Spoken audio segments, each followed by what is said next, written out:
Ano nga ba ang mga subjects ngayong matatag curriculum na ang gagamitin this coming school year 2024-2025? Ito po ay ayon sa aking mga co-teachers na umattend ng matatag curriculum training noong nakaraang linggo lamang. So makinig po tayong mabuti.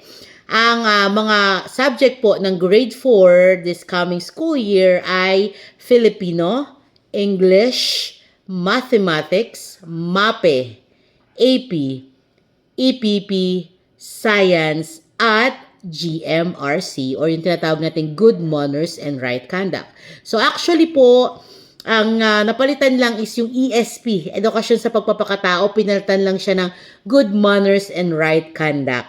So wala pong nabago sa ibang subject, kundi ang ESP na yun nga po ginawa ng GMRC. So maganda dahil may GMRC na uli.